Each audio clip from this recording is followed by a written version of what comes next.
Secretary Kozak, since this is the first hearing this committee has convened on Mexico with official witnesses since January of 2017, I think it's important we start with the basics.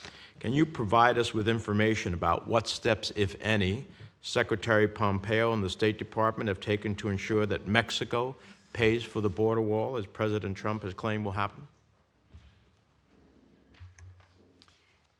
I don't think the State Department has been the lead on that issue, and I think you'd have to go back and look at what the president said at different times about offsets and that sort of things. I don't think that was we were expecting a check to be handed over, but you can look at the balances with. So there's nothing you can tell me that the Secretary has done in pursuit of getting Mexico to pay for the border wall? Not that I can tell you, sir, but I will certainly take the question back to him. I've had this job for a week and a half, so I'm not aware. I realize that, but you're here. I respect your long history. I admire what you did when you were at Cuba and other places, but you're the witness here, and I have no choice but to deal with the witnesses we're given. In that respect, to emphasize the point that the president never intended to have Mexico pay for the border wall, I'd ask unanimous consent to include a question for the record from former Assistant Secretary Kimberly Breer, a political nominee from this administration, in which she stated that she never intended to push Mexico on this issue. Mr. Chairman. That will be included in the record. Thank you, Mr. Chairman. As I mentioned earlier, let me continue to pursue a line of questioning here. Mr. Kozak, the State Department refused to provide this committee with a copy of the supplementary agreement with Mexico and was unable to explain whether the United States considered the joint declaration to be legally binding under international law or not. When legal advisor Mark String testified before this committee in July, he told us that the joint declaration was, quote, an authoritative political agreement, end quote, a term that I understand has never been used to describe any agreement in the United States history. Moreover, the few documents that we have received from the administration, including in a response to a letter from the chairman, do not appear to represent the entire framework of binding and non-binding agreements, implementing agreements, et cetera, that the administration has put in place with Mexico and the Northern Triangle. We have no idea what was the agreement signed with El Salvador last Friday. And as I understand it, DHS, CBP, and ICE have negotiated other agreements and instruments. So, do you know if the Mexican government views the joint declaration as legally binding? Senator, I've not had a chance to talk with the Mexican government, but I can address some of the other issues you raised there.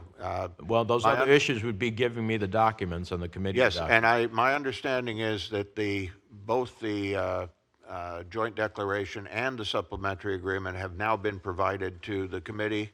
I can undertake I believe you've also received copies of the agreement with Guatemala. If not, we will be sure to get it to you. We do not. So let me follow up then on that. And the one that was signed with El Salvador. Let me follow up then on that question. Will you commit to transmitting to the committee a copy of all the migration-related instruments, binding or non-binding, annexes, appendices, implementation plans, guidance, and other related documents that the administration has signed, agreed to, or otherwise joined with Mexico and the Central American government, so we can finally get a clear picture on what the administration is doing here?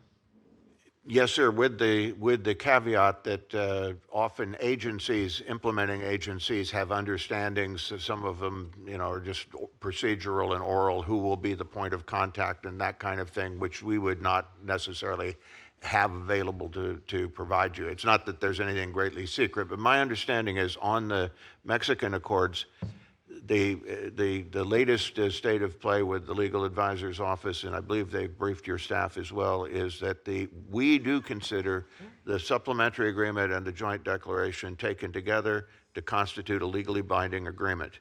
And we've so indicated to our Mexican counterparts. Those have been provided. I am not aware of any other agreements related to that. Obviously, as people implement it, they will have I sent the department multiple questions about the U.S.-Mexico Declaration and Supplementary Agreement in early August, and I've asked for written responses to each question. We have yet to receive it. We're now almost at the end of September.